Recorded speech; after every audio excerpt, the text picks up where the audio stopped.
Halo Sobat Dunia Seribu Besar, semoga Sobat selalu diberi kesehatan, panjang umur, dan rizki yang melimpah, amin. Sebelum masuk ke alur ceritanya, jangan lupa dukung channel ini ya dengan klik subscribe, like, komen, dan share, terima kasih. Mari kita lanjutkan perjalanan, Li Qiye. Para tetua berpikir sambil melihat sekeliling. Tetua pertama masih menjadi yang pertama memecah keheningan, Master Sekte kami tidak memiliki dasar untuk berbicara, saya rasa tidak realistis untuk berbicara tentang revitalisasi saat ini. Kami bertahan berusaha hidup dengan menyimpan lebih banyak makanan dan sumber daya, itu seharusnya menjadi tujuan kami. Dia takut kalau Master Sekte muda ini terlalu ambisius dan gegabah, ingin melakukan sesuatu yang besar sejak awal dengan rencana yang hebat. Dia kurang berpengalaman dibandingkan dengan yang lain, namun masih memiliki gambaran yang baik tentang situasi sekte saat ini. Menurutnya, memiliki sekte master yang ambisius mungkin bukan hal yang baik. Pertama, kekurangan sumber daya dan rencana besar apapun dapat berakhir pada kebangkrutan. Yang terburuk, mereka mungkin mengambil risiko memusuhi musuh yang kuat dan itu akan merugikan mereka. Keempat orang lainnya mendengarkan dengan penuh perhatian dan setuju dengannya. Selama kita bisa bertahan hidup dan tumbuh sedikit, itu sudah cukup untuk bertemu dengan para leluhur tanpa rasa malu. Kita harus menjaga warisan kita yang sudah lama. Tetua kedua mengangguk. Mereka yakin bahwa dengan kekuatan dan sumber daya yang mereka miliki saat ini, ekspansi hanyalah sekedar fantasi. Bertahan hidup tidaklah sulit. Li Qiye memahami sudut pandang mereka dan berkata, kalian semua hanya perlu berlatih lebih keras, bukan untuk mendominasi dunia tetapi untuk melindungi berlian kecil di wilayah kecil ini. Saya khawatir kita sudah terlalu tua. Tetua pertama berkata, Master Sekte, sebenarnya ini adalah batas kita tidak akan bisa melangkah lebih jauh lagi. Masa depan sekte bergantung pada Anda. Ya, saya yakin kemajuan kita tidak akan sebesar usaha kita. Kita harus menyerahkan sumber daya kepada yang muda. Tetua Hu setuju. Meningkatkan pidato mereka lebih mudah diucapkan daripada dilakukan karena mereka semua memiliki hambatan. Pertama, mereka tidak berumur panjang. Kedua, mereka tidak berbakat. Ketiga, sekte mereka tidak dapat mendukung mereka. Biasanya alam berikutnya membutuhkan sumber daya yang sangat besar, hukum prestasi yang kuat, dan banyak pil. Jika mereka benar-benar melakukan ini, mereka akan menghilangkan kesempatan anak-anak muda yang memiliki lebih banyak potensi. Meningkatkan beberapa tingkatan tidak akan menjadi masalah. Li Qiye tersenyum. Kami menghargai niat baik Anda, Master Sekte. Mari kita gunakan saya sebagai contoh, saya akan membutuhkan banyak pil untuk melampaui alam yin yang. Itu adalah jurang tak berdasar yang tidak dapat diisi. Tetua pertama tersenyum masam. Benar, masa depan akan cerah jika kamu bisa membimbing anak-anak muda ke jalan yang benar. Tetua keempat mengangguk. Siapa bilang peramal membutuhkan sumber daya alam dan pil? Membutuhkan cara eksternal bukanlah cara yang tepat. Tanggapan Li Qiye mengejutkan para tetua. Master Sekte, bisakah kau menjelaskannya lebih lanjut? Tetua kelima berkata dengan ragu-ragu. Sumber daya saja tidak akan bisa membawa seseorang mencapai puncak, jalan yang sulit akan memastikannya. Li Qiye berkata, seseorang hanya bisa mencapai kesuksesan jika mengandalkan dirinya sendiri. Jika tidak, itu sama saja dengan orang bodoh yang memetik pohon untuk menangkap ikan. Master Sekte, maksudmu? Tetua pertama tetap skeptis. Bukannya dia meremehkan Li Qiye, pria itu hanya tampak terlalu muda. Kamu membuat penjara lonceng emas. Li Qiye menatap tetua pertama dan berkata, penjara ini telah membawamu ke alam yin yang, tetapi jalanmu telah mandek, kamu tahu bahwa ini adalah akhir. Kamu bisa melihatnya. Tetua pertama mengejutkan. Keempat orang lainnya merasakan hal yang sama. Mereka tentu tahu kondisi tetua pertama. Namun, para junior di sekte itu tidak tahu. Di sisi lain, orang asing seperti Li Qiye sangat akrab dengan kondisinya. Sebenarnya, kamu tidak akan mengalami masalah untuk mencapai alam berikutnya, tidak perlu minum pil. Li Qiye mendengus. Benarkah? Tetua pertama menjadi bersemangat namun tetap mempertahankan tingkat skeptisisme tertentu, saya masih bisa menerobos ke alam berikutnya. Pada akhirnya, ia tetap yakin bahwa ia lebih memahami kondisinya sendiri daripada siapapun. Ia telah meneliti dan mencoba berbagai metode sebelumnya, tetapi hasilnya sia-sia. Ya, Li Qiye dengan tenang menjelaskan, meridian kirimu rusak karena upaya nekat untuk menerobos, yang mengakibatkan kegagalan. Ini karena kamu tidak memiliki hukum dasar yang baik di awal perjalanan Daomu. Aku tidak percaya kau tahu semua ini. Tetua pertama berdiri dengan tidak percaya. Bahkan keempat saudaranya tidak mengetahui rincian penderitaannya karena dia tidak pernah memberitahu mereka. Bagaimanapun, setiap orang punya rahasia mereka sendiri. Cukup dengan sekali pandang saja sudah cukup untuk dilihat, kata Li Qiye dengan santai dan membuat para pendengar tercengang. Meskipun demikian, ia membuktikan dirinya benar dan mereka harus mempercayainya. Lalu apa yang harus kulakukan? Mohon bimbingannya, Ketua Sekte. Tetua pertama menundukkan kepalanya setelah menenangkan diri. Ketulusan mengambil alih. Dia tidak lagi meremehkan Li Qiye karena usianya. Aku akan menikmatinya. Dengarkan baik-baik, pupuk vitalitasmu dengan fokus pada energi yang. Simpan energi itu dalam fondasi Daomu sambil menambahkan energi kekacauan ke dalam campuran. Nasib dapat berfungsi sebagai pendukung, biarkan Daomu mendukung vitalitasmu. Ia menyampaikan ceramah yang panjang, menjanjikan banyak informasi yang mendalam. Tetua pertama pun tenggelam dalam proses pembelajaran.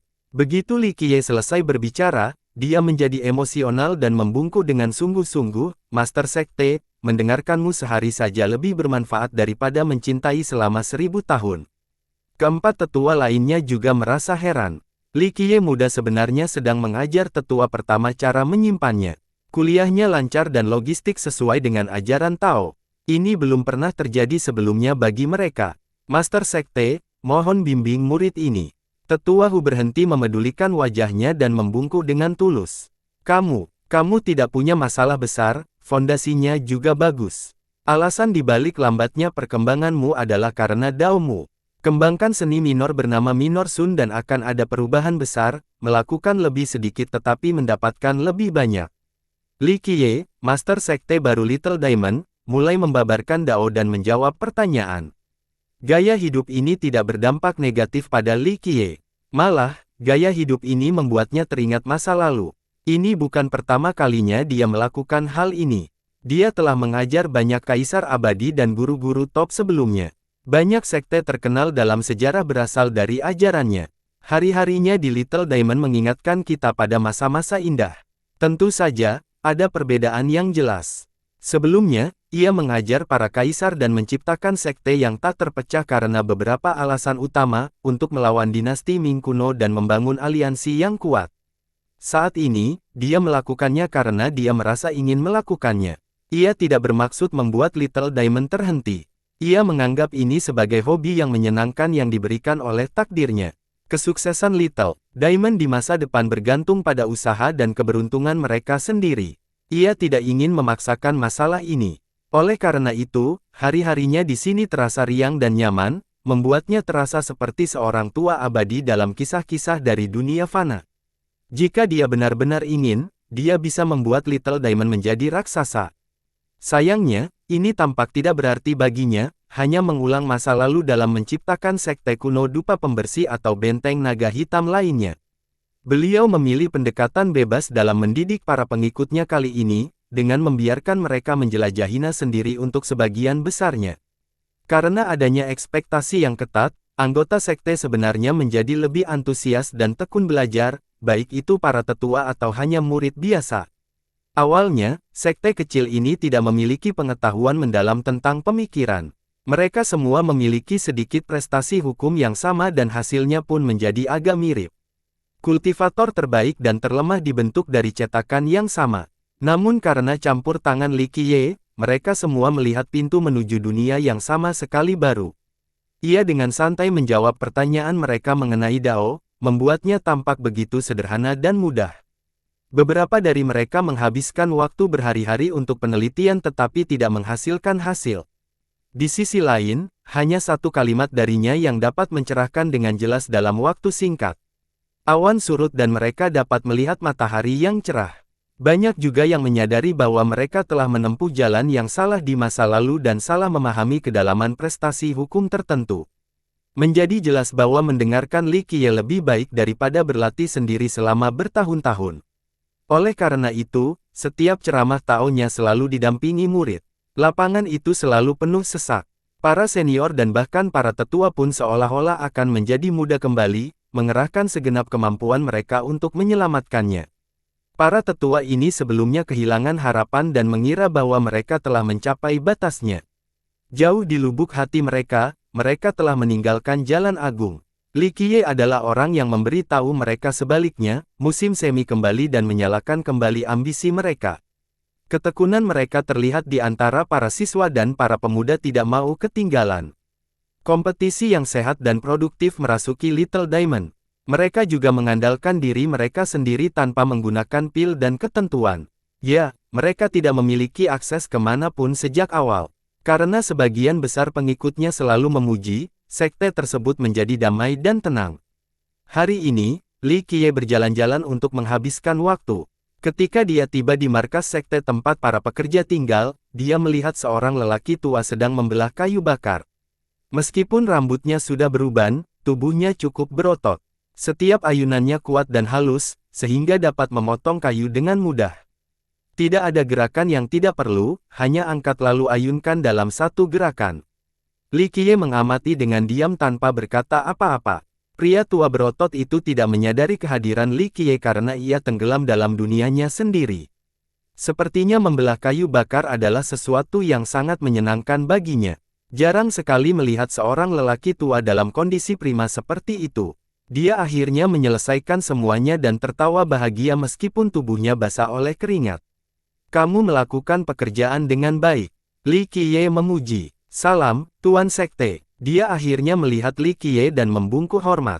Kamu murid berlian kecil. Ini pertemuan pertama kita. Jawab Li Qiye. Saya hanya seorang pekerja di sekte itu dan berdiri sangat jauh saat penobatanmu. Katanya, kamu sudah mengandung cukup lama.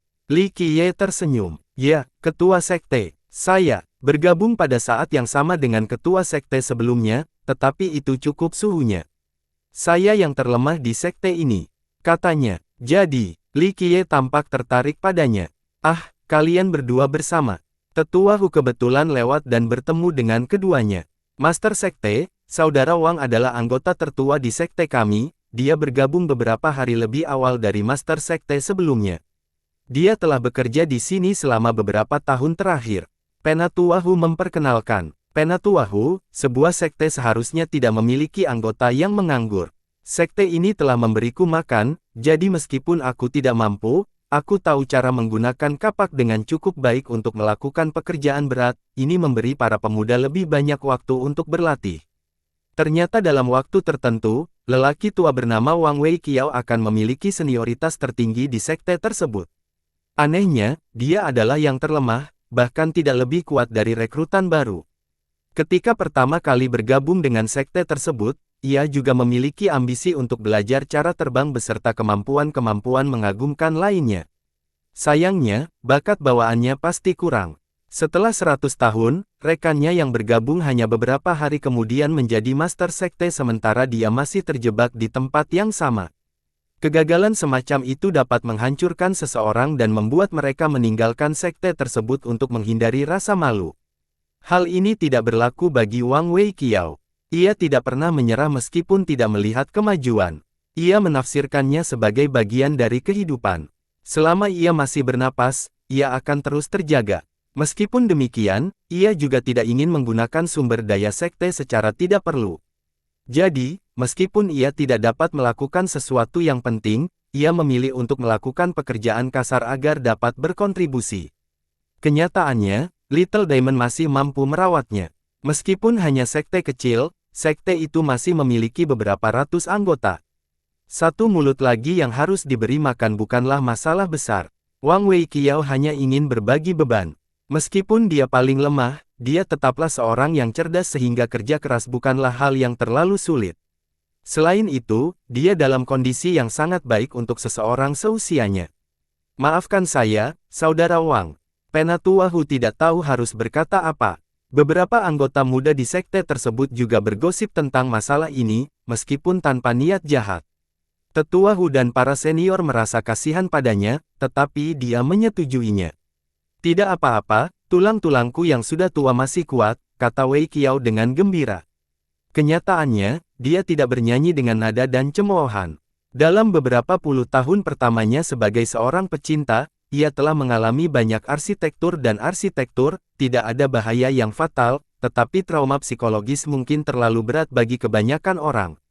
Seiring berjalannya waktu, ia menjadi lebih mantap dan lebih teguh hati, mampu menerima kenyataan hidup. Potongan yang sangat rapi, bagus sekali. Li Qiye mengambil balok kayu bakar dan melihatnya. Balok itu terbelah sempurna di tengahnya. Permukaannya halus seolah-olah telah dipol. Dari proses pengumpulan hingga perpecahan merupakan sebuah karya seni, distribusi kekuatan yang merata dan lintasan yang sempurna. Anda terlalu baik, Ketua Sekte. Aku hanya terbiasa dengan hal itu setelah 8 hingga 10 tahun, itu saja. Wei Qiao tersenyum. Ada sesuatu pada tubuhnya yang membuatnya tampak selaras dengan alam. Benar sekali, menghancurkan juga sama, hanya perlu membiasakan diri saja. Li Qiye mengangguk. Sudah terbiasa. Kedua lelaki tua itu kembali. Namun, jalan agung itu membutuhkan pemahaman. Jalan itu terlalu dalam dan misterius. Wei Qiao tidak setuju. Bagaimana seseorang memahami jalan agung? Tanya Li Qiye. Dari pelatihan dengan hukum prestasi. Wei Qiao langsung menjawab. Lalu dari mana hukum jasa itu berasal? Apakah hukum itu jatuh dari langit? Li Qiye melanjutkan. Tentu saja tidak, mereka diciptakan dari orang-orang bijak sebelum kita. Tetua Hu menimpali. Hukum-hukum kebaikan yang diciptakan ini tidak muncul begitu saja. Ini memerlukan pengamatan terhadap misteri dunia dan merasakan ritme bumi serta siklus realitas. Inilah sumber hukum-hukum kebaikan. Tetua Hu dan Wei Qiao belum mengerti dan saling bertukar pandang dengan bingung. Saya tidak begitu mengerti apa yang Anda katakan, Master Sekte. Mohon pencerahannya. Wei Qiao membungkuk. Katakan padaku mengapa kamu pandai sekali membelah kayu bakar. Li Qiye tersenyum. Melakukannya secara rutin dan membiasakan diri dengan proses. Bukankah ini cukup mudah? Kata Wei Qiao. Kapan ini menjadi begitu sederhana dan mudah? Tanya Li Qiye. Baiklah. Wei Qiao berpikir sejenak sebelum menjawab, kayu memiliki serat, aku hanya perlu mengamati salah satunya dan kayu itu akan langsung terbelah. Hal mendasar di sini adalah menemukan pola serat kayu, semuanya menjadi lebih mudah setelah Anda menyadari hal ini, hasil potongan yang lebih bersih dengan kayu bakar yang sempurna. Ini lebih dari sekadar berlipat ganda, bukan? Li Qiye tersenyum. Terima kasih atas bimbinganmu, Master Sekte. Wei Qiao merasakan sesuatu berkelebat di kepalanya dan segera membungkuk. Li Qiye menerima sinyal itu dan melanjutkan, kamu membuat kekacauan. Visi Anda tidak ada duanya, Master Sekte. Wei Qiao berdiri tegak lagi dan memuji, sungguh meringkuk, tetapi sekte itu memang mencoba memberi saya hukum jasa yang berbeda ketika saya pertama kali bergabung. Sayangnya, saya terlalu bodoh untuk memahaminya, jadi saya tidak punya pilihan selain mengolah mantra yang paling sederhana. Bahkan pada saat itu, apa yang telah saya capai tidak berarti apa-apa. Jangan salahkan dirimu sendiri, Saudara Wang, tidak ada seorang pun yang lebih tekun dari dirimu di masa lalu. Usahamu membuat semua pemuda malu, kamu telah menjadi panutan yang hebat bagi mereka semua. Penatua Hu buru-buru menambahkan, orang bilang burung yang kikuk terbang lebih awal. Sayangnya, usahaku tidak cukup untuk menutupi keterbatasan kemampuanku. Jawab Wei Qiao. Dia tidak marah dan kecewa pada dirinya sendiri atau apapun. Itu hanyalah kebenaran. Kekacauan adalah salah satu dari 7 mantra, meratakan mungkin. Setiap sekte memiliki akses ke salinannya karena tersebar luas di seluruh dunia. Itu adalah hukum jasa termurah dalam memulai kerusakan. Yang kurang adalah kekuatan. Wei Qiao menghabiskan waktu puluhan tahun untuk berlatih, tetapi prestasinya terbatas. Yang lain membayangkan tidak cocok untuk lingkungan hidup. Usaha akan selalu menghasilkan hasil. Li Qiye berkata, apakah kamu ingin terus menyimpannya? Master Sekte, saya pernah membenci diri sendiri yang tidak berbakat dan bahkan berpikir untuk menyerah. Namun, aku sudah melangkah maju dan tidak bisa menyerah, tidak peduli seberapa jauh aku melangkah, aku akan terus mencoba selama sisa hidupku. Paling tidak, aku tidak akan mengecewakan diriku sendiri dengan menyerah dan dapat beristirahat dengan tenang ketika saatnya tiba. Wei Qiao menjawab sambil tersenyum. Benar sekali. Li Qiye mengangguk lalu menatap lurus ke arah lelaki tua itu dan berkata, aku jarang menerima murid. Berlututlah, sembahlah aku sebagai gurumu. Wei Qiao terkejut mendengar saran ini. Penatua Hu merasakan hal yang sama, tidak menduga upaya pelestarian murid Li Qiye. Ada beberapa murid yang cakap di Little Diamond. Mereka bukan jenius luar biasa atau sejenisnya, tetapi beberapa di antaranya tidak buruk sama sekali. Namun, Li Qiye tidak menerima satu kata pun dari mereka. Pilihan ini tampak agak aneh karena Wei Qiao kurang berbakat. Ada juga perbedaan usia yang cukup jauh. Tidak seorang pun berani memahami pemahamanmu tentang Dao, Master Sekte. Sayangnya, aku khawatir aku hanya akan membuang-buang waktumu. Ada beberapa anak muda yang layak berada di bawah bimbinganmu. Wei Qiao kembali sadar dan menjawab. Dia lebih suka Li Qiye menghabiskan waktunya secara lebih produktif untuk membimbing para pemuda yang memiliki potensi paling besar. Aku bisa memberikan keberuntungan kepada orang lain, tapi hanya sedikit yang layak berada di bawah bimbinganku. Berlututlah, Li Qiye kembalinya dengan tenang. Wei Qiao dan sesepuh saling bertukar pandang, bingung dengan situasi tersebut. Baiklah, aku akan mengadakan upacara untuk memberitahukan semua orang tentang hal ini. Usul tetua itu, tidak perlu seperti itu, konvensi sekuler tidak diperlukan. Li Qiye mengulurkan tangannya. Benar, saya tidak ingin mencoreng reputasi Anda, Master Sekte. Wei Jiao ragu-ragu. Dia memiliki seorang guru di masa lalu tetapi karena kecepatannya yang lambat, hubungan mereka dibatalkan. Wei Qiao tidak memiliki rasa rendah diri karena dia telah menerima kenyataan. Hanya saja dia tidak dapat memahami logika di balik keputusan Li Qiye. Pada titik ini, seluruh sekte memahami potensi dan kemampuan Li Qiye. Mereka tahu bahwa hal berikutnya akan berakhir dengan hasil yang baik. Banyak yang ingin menjadi muridnya tetapi dia hanya memperhatikan Wei Qiao. Aku harus berlutut. Wei Qiao tidak tahu apakah ini lelucon atau bukan. Ya, Li Qiye mengangguk. Wei Qiao menarik napas dalam-dalam dan berlutut lalu membungkuk. Kepalanya menyentuh tanah saat dia berkata, "Guru yang terhormat, mohon terima hormat saya." Dia kemudian bersujud 2 kali lagi dan membenturkan kepalanya ke tanah sebanyak 9 kali. Li Qiye berdiri di sana dengan acuh tak acuh dan menerima isyarat agung itu. Akhirnya, Penatua Hu membantu berdiri dan berkata dengan gembira, "Selamat, Saudara Wang. Ini akan menjadi babak baru bagimu." Ia merasa terhormat bisa menjadi murid Li Qiye.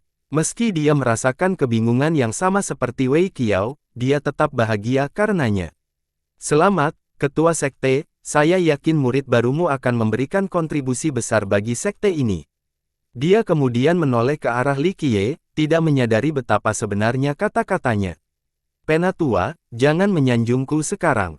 Aku akan merasa puas jika tidak mempermalukan sekte." Wei Qiao terkekeh. Mengingat kemampuannya, dia tidak layak menjadi murid Li Qiye, apalagi menghidupkan kembali sekte tersebut. "Saya akan memberi jalan, apakah Anda bisa mempelajarinya atau tidak, itu tergantung Anda," kata Li Qiye. "Hukum jasa mana yang akan Anda buka untuk saya, Guru?" Wei Qiao menjadi cemas. "Mantra kekacauan," jawab Li Qiye. "Kekacauan." Kedua lelaki tua itu berseru secara bersamaan. "Wei Qiao sudah mempelajari Chaos. Bukankah ini tidak perlu? Saya sudah berlatih dengan Chaos, Master." Wei Qiao berkata dengan hormat. "Apakah lokasinya kau telah melakukan pekerjaan dengan baik?" Li Qiye menatapnya dengan sinis. "Benar sekali, Guru. Kekacauan mungkin bukan mantra yang paling ampuh, tapi aku sudah mengecewakannya." Wei Qiao mengakui. Ia mengetahui rumor tentang mantra ini di masa lalu, bagaimana mantra ini dulu menghasilkan kekuatan terbaik. Mantra ini tidak memiliki reputasi negatif seperti sekarang. Terlebih lagi, murid-murid lain memperoleh hasil yang lebih baik dengan Chaos setelah periode waktu yang sama. Jadi, jelaslah bahwa dia tidak melakukan pelaut dengan baik.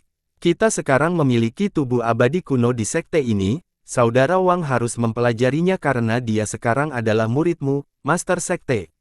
Tetua Hu mencoba menenangkan keadaan. Biasanya, Wei Qiao tidak akan mencoba mempelajari sesuatu yang begitu sulit tetapi karena Li Qiye adalah orang yang membawa gulungan itu kembali ke sekte, dia mampu melakukannya. "Kamu salah paham. Apakah kamu yakin telah membuat mantra kekacauan yang benar?" tanya Li Qiye. "Baiklah." Wei Qiao tidak menjawab. Mantra kekacauan di sekte saat ini hanyalah salinan yang dapat dibeli dari pedagang kaki lima. Versi ini telah kehilangan kedalaman dan dasar aslinya. Jadi, Kesalahannya bukan pada Anda, tidak peduli seberapa keras Anda mencoba, itu adalah usaha yang sia-sia sejak awal. Li Qiye menjelaskan lebih lanjut. Kedua lelaki tua itu memikirkan dengan saksama dan sepakat. 7 mantra awal telah ada sejak awal zaman. Setelah sekian lama, mereka pasti telah berubah dan dimodifikasi, tidak lagi sama seperti sebelumnya. Versi khusus di sekte itu semurah mungkin. Little Diamond membelinya saat itu hanya untuk mengisi barang-barang mereka. Guru, mohon bimbing hamba. Wei Qiao membungkuk. Pertama-tama aku akan mengajarkanmu cara menebang kayu dengan 3 gerakan. Li Qiye tersenyum, memotong kayu. Keduanya terkejut lagi. Penatua Hu berasumsi bahwa Li Qiye akan mulai dengan mengajarkan Wei Qiao hukum-hukum terbaik yang tersedia. Ternyata tidak demikian. Apakah ada kebutuhan untuk belajar cara memotong?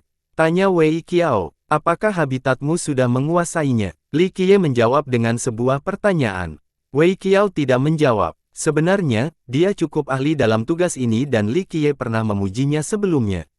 Namun, dia tidak tahu batas kemampuan Li Qiye. Anda tidak mengajarkan inginnya hal lain, Master Sekte. Tetua Hu berpikir bahwa ini adalah kesempatan yang bagus bagi Wei Qiao. Menjadi murid Master Sekte memberikan jasa hukum yang luar biasa, sayangnya, Li Qiye ingin mengajarinya cara menebang kayu. Ini tampak agak konyol. Selain itu, Wei Qiao dapat dipercaya dan telah bekerja keras selama puluhan tahun. Dia pantas mendapatkan prestasi hukum yang lebih baik. Saya pikir undang-undang yang lebih kuat mungkin lebih cocok. Dia buru-buru menambahkan, hukum jasa yang lebih kuat. Tidak ada hukum jasa yang tidak terpecahkan, hanya penggunanya. Li Qiye menatap tetua itu.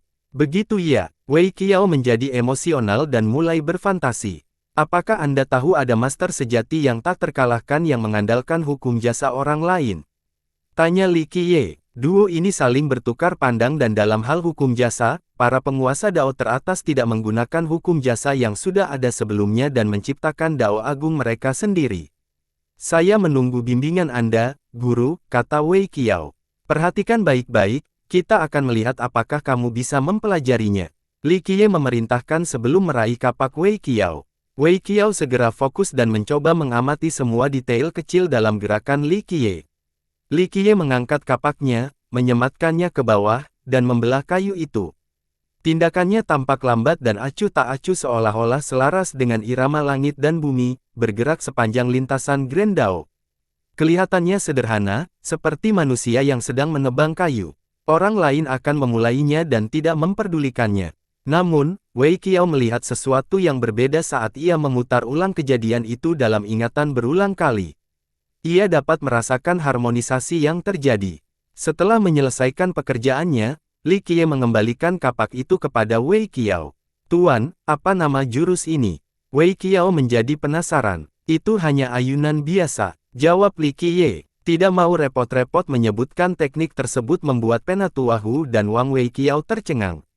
Li Qiye tidak mau repot-repot mengajar murid barunya sebuah hukum jasa baru, hanya sebuah ayunan biasa. Apakah ini bisa dianggap sebagai sebuah teknik? Mengapa dia tidak mengubah chaos menjadi sesuatu yang lain atau hanya versi yang lebih unggul? Terus terang saja, apakah Li Qiye benar-benar mengajarkan sesuatu kepada Wei Qiao? Berusahalah sebaik mungkin saat ini. Li Qiye berkata, jangan menggigit lebih dari yang bisa dikunyah, tidak perlu mengolah banyak jasa hukum atau menerjemahkan harta tak terpecahkan. Kuncinya adalah memiliki hati Dao yang kekal, itulah kenangan yang paling penting. Saya akan patuh, Tuan. Meskipun Wei Qiao masih bingung, dia masih ingat gerakan Li Qiye sebelumnya. Tanyakan saja padaku jika kau punya pertanyaan. Li Qiye bukan guru yang suka berlatih langsung dan pergi setelahnya, membiarkan Wei Qiao mencari tahu sendiri. Wei Qiao membungkuk untuk menunjukkan rasa hormat sambil berpikir bahwa ini terasa seperti mimpi aneh. Meskipun demikian, sifat yang teguh tetap ada, tidak peduli apa yang diajarkan Li Qiye kepadanya, dia akan tetap melakukan yang terbaik sepertinya demi tidak mendengarkan kata pun keluhan. Mayoritas dari mereka yang bergabung dengan bimbingan guru sekte mereka berharap memiliki akses ke hukum prestasi terbaik dan paling eksklusif yang memungkinkan. Itulah alasan utama untuk menjadi murid guru sekte. Namun, Wei Qiao tidak memendam pikiran ini, ia puas hanya dengan mempelajari apapun yang diajarkan Li Qiye kepadanya. Asumsi itu sendiri merupakan bagian dari kehidupan. Ia tidak pernah menyerah di masa lalu dan hal ini masih berlaku hingga saat ini. Biasanya, kebanyakan orang akan menyerah dalam situasi tanpa harapan ini. Mereka tahu bahwa kematian akan segera datang, jadi apa gunanya berlatih lebih jauh tanpa ada kemajuan? Itu tidak akan mengubah apapun. Orang-orang dalam kasusnya akan kembali ke dunia fana dan menjalani sisa hidup mereka dalam kemewahan dan kekayaan. Bahkan pembudidaya yang paling lemah pun dapat menikmati kehidupan seperti itu di dunia fana. Pengejaran Wei Qiao adalah proses merombak itu sendiri. Dia tidak melihatnya sebagai sarana untuk mencapai tujuan lain. Dia tetap teguh dalam memotret dan berlatih dengan tekun. Setiap kali dia punya pertanyaan, dia langsung bertanya kepada Li Qiye. Meskipun awalnya dia tidak memahami semua ajaran, dia meluangkan waktu untuk belajar dengan saksama. Dulu, tidak ada seorang pun yang membimbingnya dari kesalahannya. Sekarang, dengan bantuan Li Qiye, menjadi lebih cerah dari sebelumnya. Hal ini semakin memotivasinya. Li Qiye juga bukan guru yang banyak menuntut, tidak pernah menyuruh orang tua itu untuk mencapai tingkat tertentu. Meskipun demikian, Wei Qiao tetap berambisi dan bersemangat meskipun usianya sudah tua. Tubuhnya sudah tua, bukan pikirannya. Ini mungkin salah satu alasan mengapa Li Qiye memilihnya sebagai murid. Hanya sedikit yang memiliki hak istimewa ini dalam sejarah. Sekte kecil seperti Little Diamond jarang menangani masalah serius, hanya masalah kecil. Sekte ini tidak membutuhkan perhatian Li Qiye karena kelima tetua dapat mengurusnya. Li Qiye juga tidak berniat mengambil alih. Master Sekte, bangsawan muda Du Weiyu menyetujui untuk membicarakanmu. Hari ini, ada masalah yang tidak bisa diselesaikan oleh tetua pertama. Seorang tuan muda dari klan bangsawan. Klan itu sendiri bukanlah masalah besar, tetapi paman pertamanya adalah penguasa gerbang 8 iblis, paman iparnya adalah anggota Sekte Naga. Tetua pertama menjelaskan, Eight Demons Gate hanyalah sekte kecil di wilayah ini, hanya sedikit lebih kuat dari Little Diamond dan tetangganya. Namun, hal itu tidak berlaku bagi Sekte Naga. Sekte itu dianggap sebagai cabang iblis terkuat di Southern Desoles. Banyak yang percaya bahwa sekte itu hanya berada di urutan kedua setelah kerajaan Lion's Roar. Jadi, Dragon jelas merupakan raksasa jika dibandingkan dengan Little Diamond, naga sejati yang tak terjangkau. Ahli manapun dari sekte ini dapat menunjuk Little Diamond. Oleh karena itu, Du Weiyu ini bukanlah siapa-siapa, tetapi dia memiliki beberapa pendukung yang kuat. Inilah alasan mengapa tetua pertama berhati-hati. Tidak tertarik, jawab Li Qiye. Master Sekte, saya rasa dia mengincar tubuh abadi kuno kita setelah mendengar beberapa rumor seperti hiu yang mencium bau darah. Dia tidak akan pergi tanpa menemuimu, kata tetua itu. Kenyataannya, pria itu telah berada di Little Diamond selama beberapa hari sekarang. Awalnya, para tetua ingin dengan sopan mengusirnya lewat hadiah karena dia tidak ingin patuh. Sayangnya, dia senang bertemu dengan guru sekte mereka. Hai yang mencium bau darah. Li Qiye menelusuri setelah mendengar ini, baiklah, mari kita lihat hiu ini. Tetua pertama bergidik setelah melihat senyumnya meskipun tidak menyadari maknanya. Tidak butuh waktu lama sebelum Du Weiyu diberikan audiensi dengan Li Qiye. Dia berusia sekitar 20 tahun, seekor iblis rusa muda dengan tanduk kecil. Dia agak tampan dan mengenakan jubah bersulam mewah, tampak sedikit anggun. Dia hanya seorang yang berpikiran biasa, tetapi di wilayah ini, dia menganggap dirinya sebagai yang terbaik. Hal ini dapat dimengerti karena dia memiliki seorang paman di Sekte Naga. Hanya dengan nama, Naga, semua orang akan merasa akrab. Ia memang telah mendengar beberapa rumor dan datang untuk mencari informasi lebih lanjut, seperti seekor elang yang tidak menyerah setelah melihat seekor kelinci. Namaku Du Weiyu, anak sulung dari keluarga Du.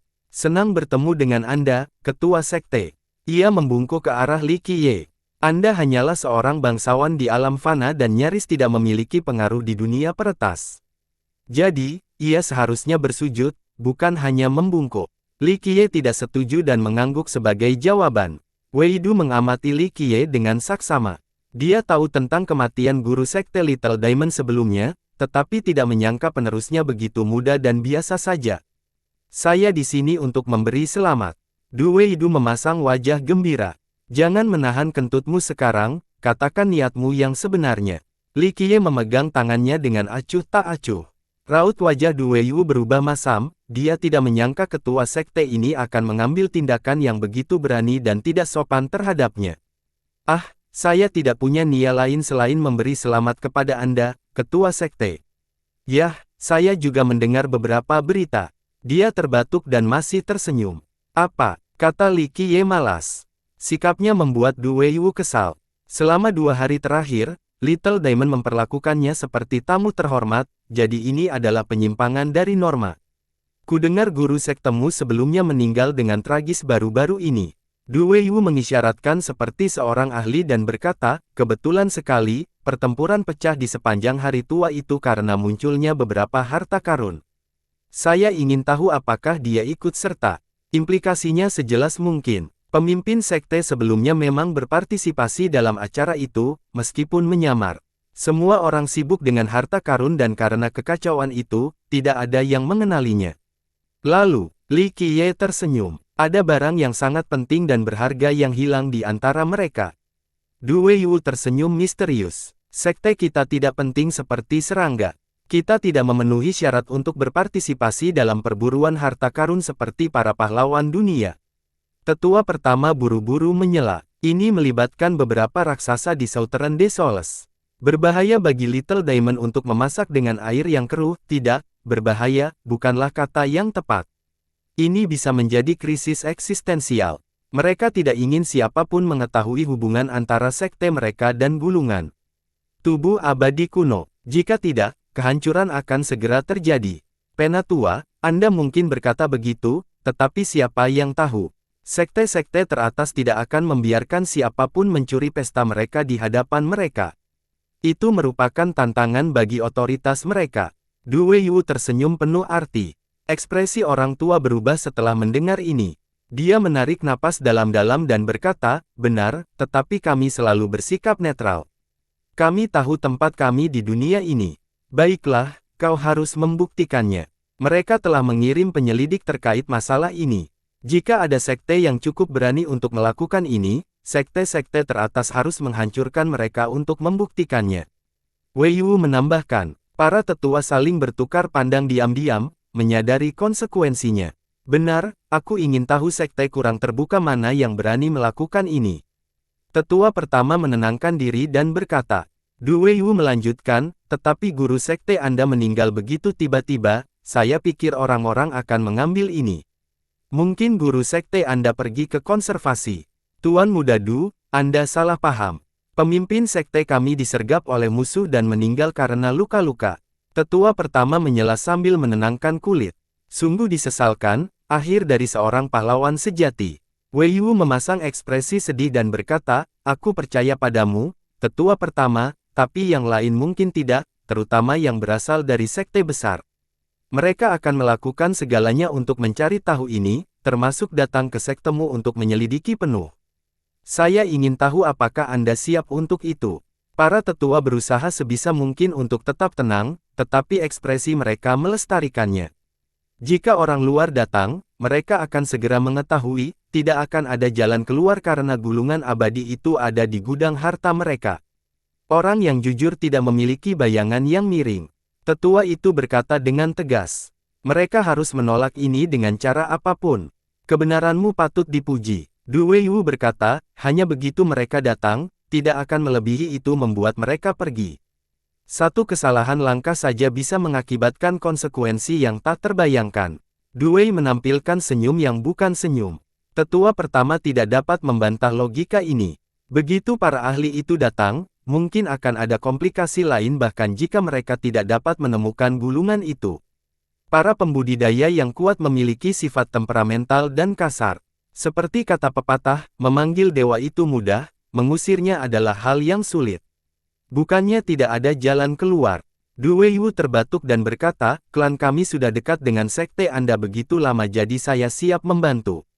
Paman saya, Raja Rusa, berasal dari Bangsek Naga. Saya hanya perlu menyebutkan gelarnya dan tidak seorang pun berani mengganggu sekte Anda. Bagaimana menurut Anda, tetua? Weiyu benar tentang hal ini.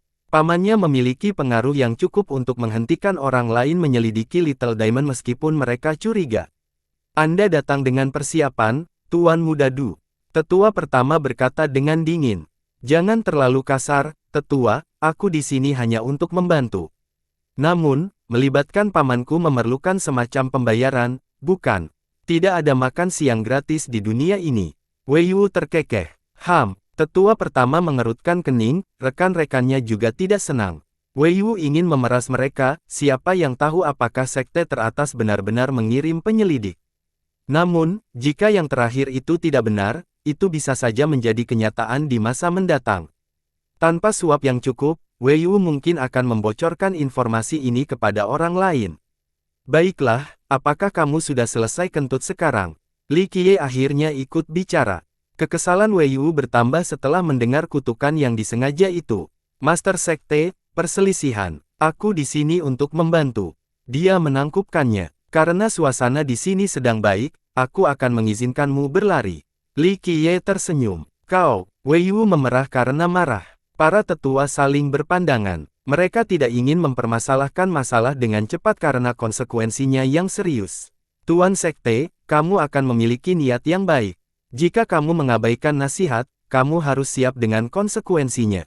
Wei Wu berkata dengan dingin. Apa akibatnya? Li Qiye memutuskan untuk ikut bermain. Kerugian besar, kehancuran sekte, dan kehancuran sekte. Little Diamond tidak akan ada lagi, kata Wei Wu. Apakah kamu mengancam kami? Tetua pertama menyela. Tidak, tapi sepertinya sekte kalian punya rasa bersalah, itu alasan kalian mencoba mengusirku. Ekspresi Wei Wu menjadi gelap, jadi, untuk bisa melewati ini, kalian harus membayar harga yang mahal, seseorang cukup banyak batu giok murni atau biarkan aku memilih buku petunjuk. Dia tidak lagi menyembunyikan niatnya yang sebenarnya. Para tetua menatap dengan tajam. Meskipun lemah, mereka tidak tahan diperlakukan seperti ikan di talenan. Sepertinya Anda tidak ingin meninggalkan tempat ini dalam keadaan utuh. Li Qiye berkata, tadinya aku ingin mengampunimu, tapi sekarang, sepertinya aku harus meninggalkan satu lengan.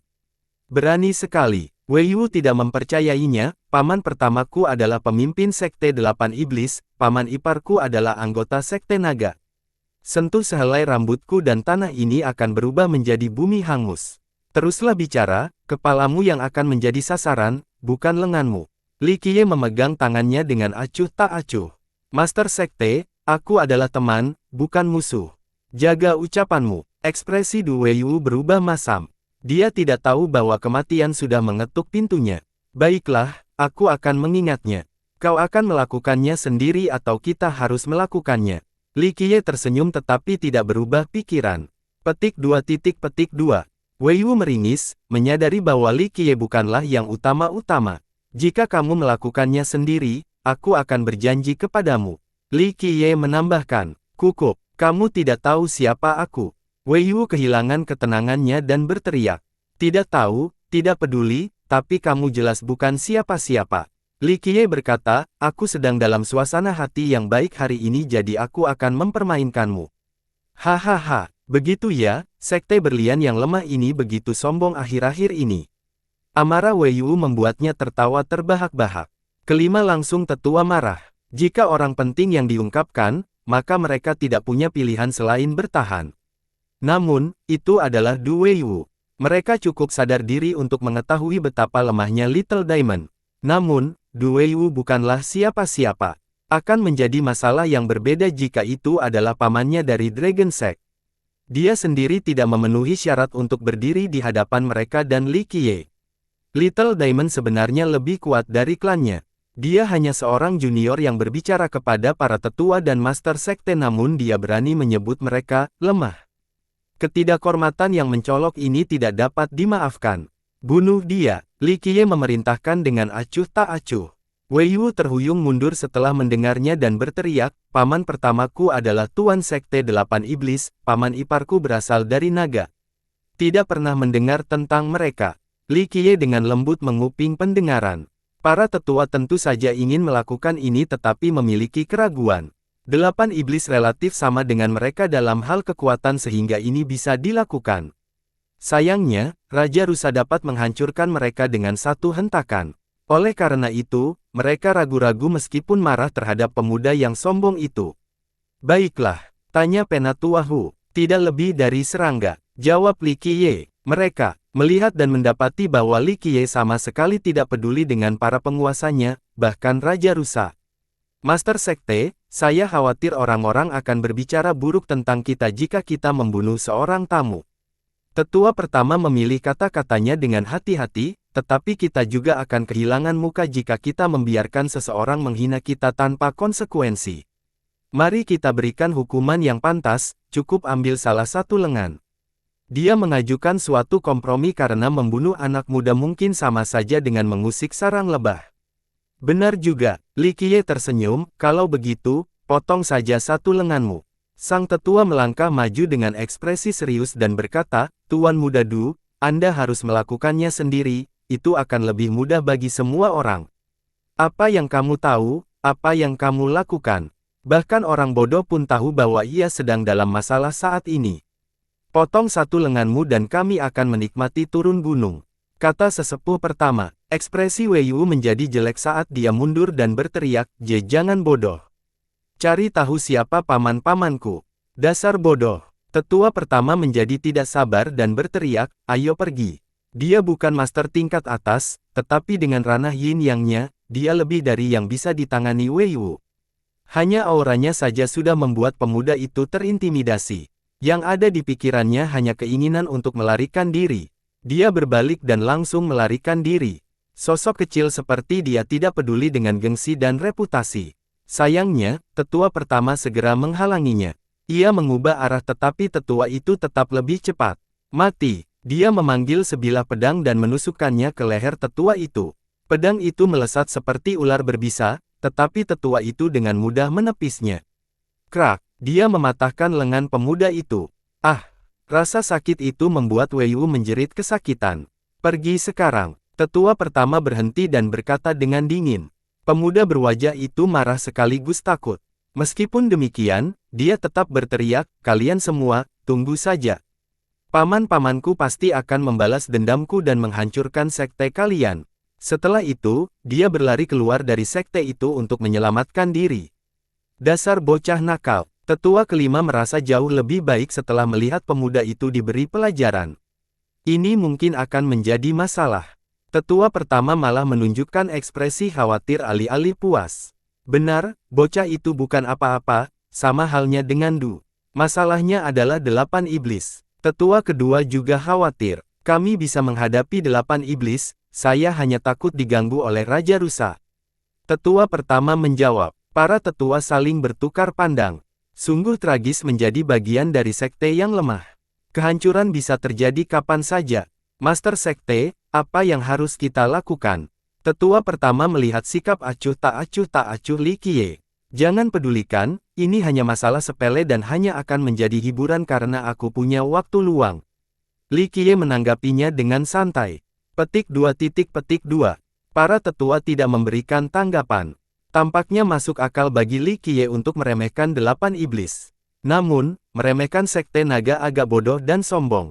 Baru-baru ini, mereka telah mendengarkan ceramah Dao Li Qiye dan tahu bahwa dia sangat cakap. Meskipun demikian, ini adalah raksasa yang mereka bicarakan. Sekte naga sesuai dengan namanya, seekor naga yang terbang tinggi di cakrawala, bukan entitas yang bisa kita provokasi. Kita harus berhati-hati, Master Sekte. Tetua pertama peringatan, jika mereka memilih untuk tidak patuh, saya rasa saya akan merobek darah urat naga dan meminum naga, kata Li Qiye. Para tetua tersenyum tak berdaya setelah mendengar ini. Pemimpin sekte berada di luar kendali mereka. Pembalasan balas dendam datang dengan cepat. Hanya dalam 2 hari, 8 iblis datang dan mengelilingi Little Diamond. Klang, klak, para anggota terakhir menjadi waspada setelah mendengar peringatan gong. Mereka ada di sini, para murid yang menjaga serangan terhadap mereka. Mereka yang mendengar peringatan itu segera berhenti dan berlari ke pos yang telah ditentukan. Para tetua juga bergerak dengan tergesa-gesa. Mereka telah diberi tanggung jawab yang jelas. Beberapa tetap tinggal di sekte sementara yang lain pergi untuk memimpin para pengikut. Kekuatan Eight Demons yang terdiri dari beberapa ratus pengikut, tampak agak agresif dan ganas. Tutup gerbangnya. Perintah tetua kelima, berderit. Gerbang lengkung di pangkalnya perlahan tertutup. Gerbang ini memiliki sejarah yang kaya dan berfungsi sebagai salah satu konservasi terkuat Little Diamond.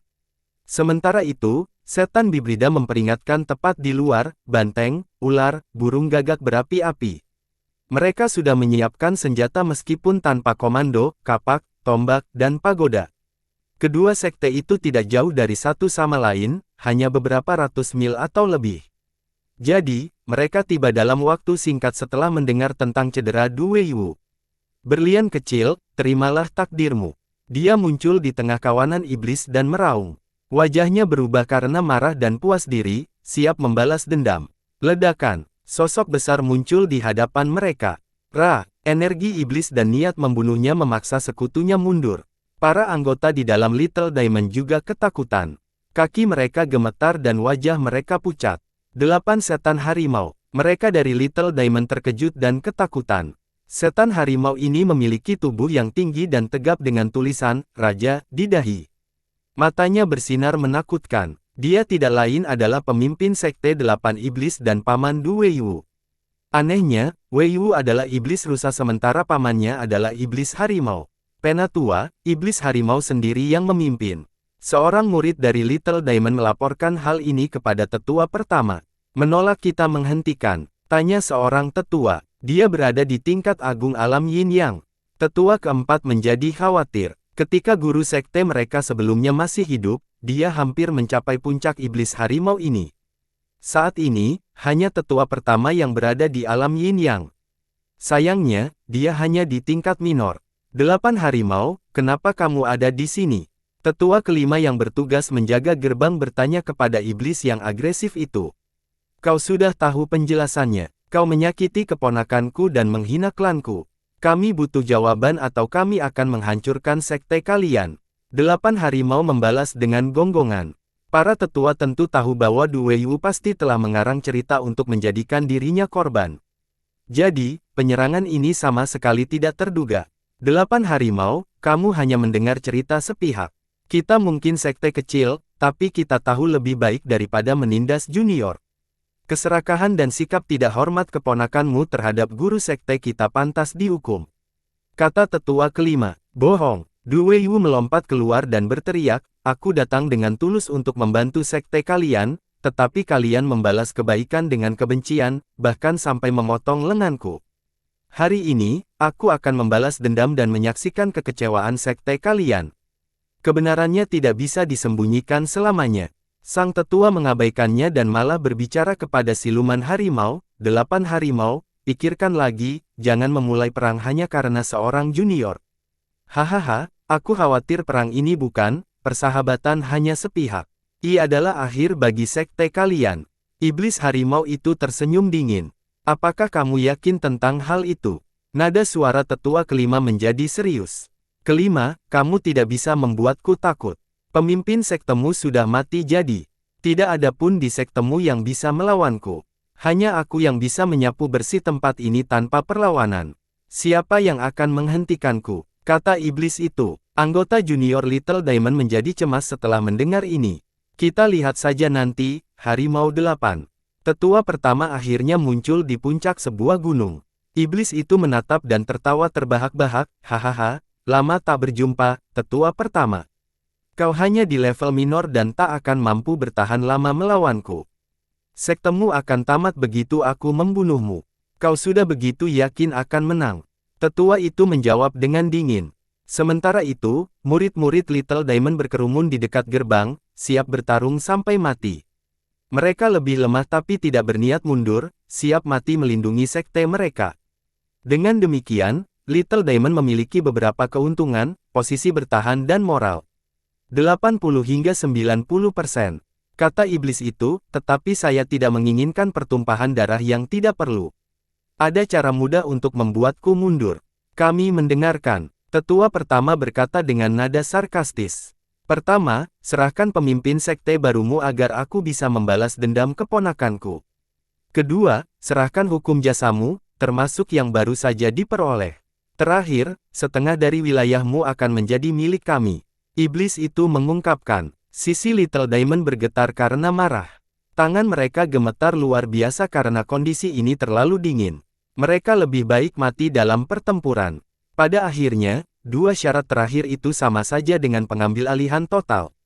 Sekte mereka hanya akan ada dalam nama saja setelahnya. Permintaanmu konyol. Kami tidak mengira itu diganggu. Hasilnya masih harus diputuskan. Tetua pertama berteriak balik. Begitukah? Kurasa karena kalian semua sedang mencari kematian, aku akan membantu kalian. Baiklah, karena aku sangat penyayang, aku akan memberi kalian waktu 3 konektor jam terlebih dahulu untuk berunding. Jika kalian masih tidak mau menyerah, maka kami akan menyerang. Iblis itu yang memutuskan. Para iblis di kaki gunung meraung setelah mendengar ini. Master Sekte, apa yang harus kita lakukan? Tetua Hu bertanya pada Li Qiye yang hanya melihat ke langit, tidak peduli dengan para iblis. Dia akhirnya menunduk setelah dimintai perintah. Hancurkan mereka sampai mati. Perintah Li Qiye. Master Sekte, apakah Anda ingin membunuh 8 harimau itu sendiri? Tetua Hu bertanya lagi. Tidak, iblis kecil itu tidak sebanding dengan waktuku. Lempar saja batu ke arah mereka. Li Qiye tersenyum. Melempar batu ke arah mereka. Tetua Hu mengira dia salah dengar. Ya, Li Qiye membenarkan. Penatua Hu memandang dengan bingung. Apakah ini lelucon? 8 setan harimau adalah seorang yang melibatkan Yin Yang. Master Sekte, saya tidak yakin ini saat yang tepat untuk bermain-main.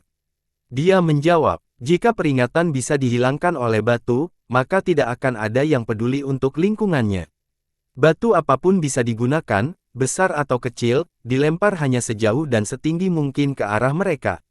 Li Qiye mengabaikan keraguan itu. Pada titik ini, Tetua Hu mulai memahami kewarasan Li Qiye.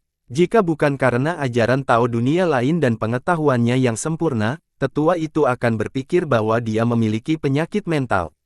Namun, Li Qiye telah memenangkan hati sekte tersebut pada saat itu. Mereka mempercayainya meskipun melihat betapa konyolnya hal itu.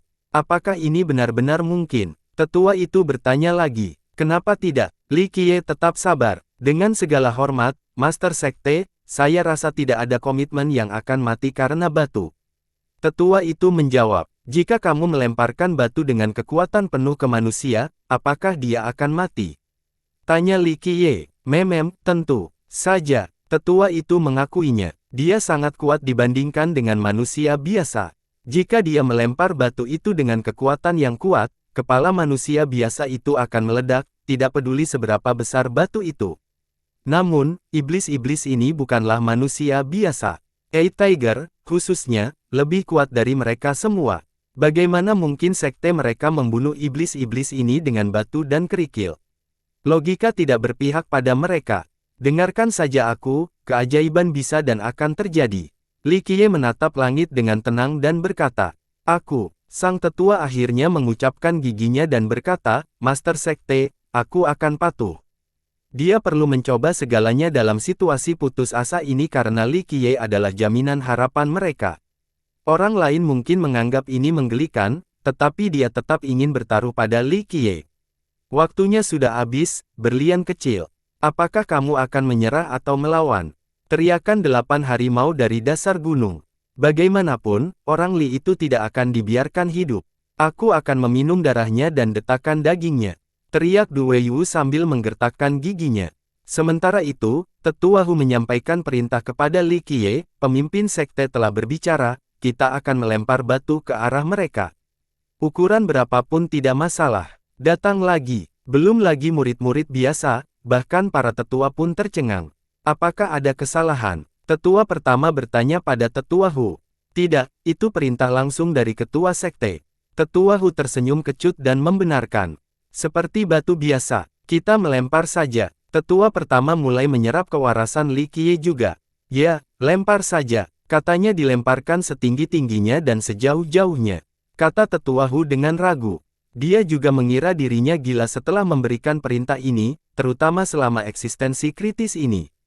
Para murid di persahabatan menjadi bingung dan saling bertukar pandang. Namun, rasa hormat mereka kepada Li Qiye membuat mereka tetap tenang sehingga mereka tidak memprotes. 8 harimau, pemimpin sekte kami telah memutuskan. Kami akan melawan musuh yang tidak diinginkan. Tetua kelima yang berada di garis depan menjawab. Hahaha, baiklah, jadi kau ingin cara yang sulit. Baiklah, jangan salahkan kami karena kejam saat kami merobohkan gerbangmu dan menghancurkan sektemu. Bersiaplah untuk bertempur. Tetua Hu juga berdiri di garis depan dan diperintahkan, ambil batu. Para murid menyarungkan senjata mereka atau melemparkannya ke samping. Mereka melihat sekeliling untuk menemukan batu-batu acak atau menggalinya dari tanah. Apa yang mereka lakukan? Para iblis tampak kebingungan saat menyaksikan kejadian ini. Kau ingin membunuh kami dengan batu. 8 harimau tertawa bahak. Hahaha. Anak buahnya pun merasakan hal yang sama. Ya ampun, orang-orang idiot ini ingin bermain dengan batu. Kalau batu bisa membunuh kita, lebih baik kita bunuh diri saja. Salah satu dari mereka bercanda. Ada yang salah dengan otak ketua sekte barumu. Aku tahu, mereka mencoba membuat kita tertawa sampai mati, hahaha.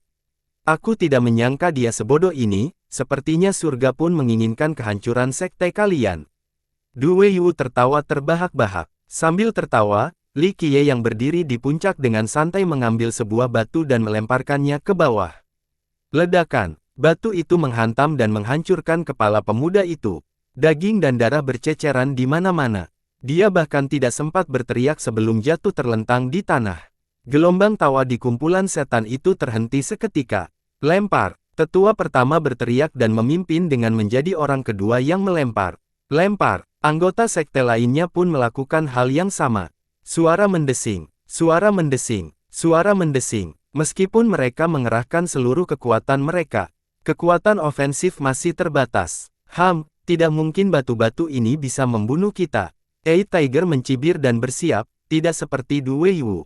Namun, begitu batu-batu itu cukup tinggi, udara tiba-tiba berubah. Rupanya ada kekuatan yang muncul entah dari mana dan melepaskan semua batu.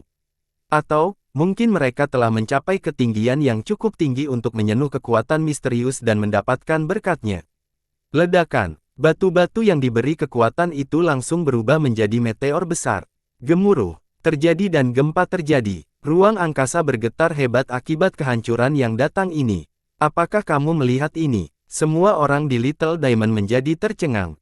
Meteorit meninggalkan jejak api yang membakar langit dan seolah-olah mencairkan langit. Apa yang terjadi? Di sisi lain, meteor-meteor itu membuat para setan ketakutan. Kedua belah pihak menganggap ini hanyalah ilusi. Sebelumnya, bahkan batu-batu besar pun memiliki batas ukuran. Para pengikut yang lebih kuat menarik dan melemparkannya ke bawah gunung. Namun, meteor-meteor ini cukup besar untuk menembus bumi. Perubahan ukuran yang tiba-tiba itu mengejutkan semua orang, bahkan para pelemparnya sendiri. Mereka melakukan aksinya dan mengetahui seberapa besar ukurannya, selain kekuatan lemparannya. Mereka tidak memiliki kemampuan untuk mengubah batu menjadi meteor, tidak ada penjelasan untuk ini. Aktifkan. Tiger meraung dan vitalitasnya meledak. Yin dan Yang muncul di bawah kakinya saat dia mengaktifkan Grand Dawn-nya, menembakkan sinar ke atas. Ia mengerahkan segenap kemampuan menembusnya dan bintang-bintang pun bermunculan. Ia memanggil perisai dengan lambang kepala harimau.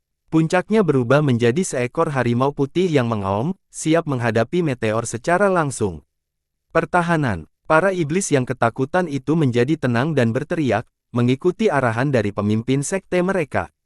Berbagai auman binatang dapat terdengar, macan tutul, harimau, dan banyak lainnya. Dengungan dan suara kepakan sayap juga menggema. Para iblis kembali ke wujud asli mereka sambil tetap memegang berbagai harta karun. Mereka mengaktifkan kemampuan alami mereka dalam upaya menghentikan meteor. Ledakan. Yang pertama dihentikan oleh perisai iblis harimau. Meskipun demikian, dampaknya menyebabkan dia terhuyung beberapa langkah mundur. Gemuruh. Hujan meteor akhirnya mencapai permukaan. Sekelompok iblis yang bekerja sama dapat menghentikan 1 atau 2 orang. Namun, ada beberapa ratus meteor yang menghancurkan perlindungan kawanan itu. Hal ini membuat mereka tidak berdaya terlepas dari kemampuan dan usaha mereka. Korban yang banyak pun langsung berjatuhan saat mereka hancur berkeping-keping. Bahkan anggota terkuat, pemimpin sekte, tidak dapat menahannya lagi. Perisainya hancur berkeping-keping dan dia terlempar sambil mengeluarkan darah. Lari. Dia tidak lagi peduli dengan reputasinya atau sekte tersebut. Tetap hidup adalah satu-satunya hal yang ada di pikirannya, jadi dia berbalik dan melarikan diri. Lihat bagian yang paling menarik. Lari. Beberapa orang yang selamat dari kawanan itu berharap agar mereka bisa menumbuhkan lebih banyak kaki sekarang agar bisa berlari lebih cepat. Tidak butuh waktu lama sebelum mereka pergi, meninggalkan tempat kejadian. Suasana menjadi hening. Para pemenang berdiri di sana dengan membayangkan, tidak mampu memahami kenyataan. Tak seorang pun bertepuk tangan atau mengungkapkan kebahagiaan mereka. Otak mereka berputar-putar atau benar-benar kosong. Kata-kata tidak dapat menggambarkan peristiwa ini. Mungkin, keajaiban, adalah memuat yang langka. Mereka siap bertarung sampai mati meskipun jelas lebih lemah dari musuh. Sekte mereka awalnya lebih lemah, belum lagi kematian pemimpin sekte mereka sebelumnya. Hari ini, mereka melenyapkan 8 iblis tanpa kehilangan seorang pun. Selain itu, mereka tidak menggunakan harta atau hukum jasa apapun. Mereka hanya mengambil batu dan melemparkannya ke arah musuh. Siapa yang akan percaya mereka tentang kemenangan ini? Little Diamond melempar batu untuk membunuh beberapa ratus pembudidaya iblis. Benar-benar konyol. Meskipun demikian, ada buktinya, bau darah dan mayat-mayat yang tertinggal. Beberapa murid menamparkan diri mereka sendiri atau meminta teman-teman mereka untuk menamparkan mereka. Rasa sakit itu membawa mereka kembali ke dunia nyata. Kami benar-benar berhasil. Berhasil. Tetua pertama merasakan kebingungan yang sama seperti yang lainnya. Awalnya, dia mengira bahwa guru sektenya sudah gila. Sayangnya, mereka tetap menjalankan perintahnya, berharap bahwa Li Qiye hanya bermain-main dan memiliki kartu as lain di balik lengan bajunya. Rupanya dia tidak memerlukan apapun lagi, hanya batu-batu saja sudah cukup. Mereka menatap ke langit, tapi tidak melihat sesuatu yang istimewa. Mengapa? Penatua Hu bertanya-tanya mengapa batu-batu itu tiba-tiba diberi kekuatan. Dia dan para tetua memiliki banyak pertanyaan tetapi satu hal yang jelas, Li Qiye adalah tersangka utama. Bersambung.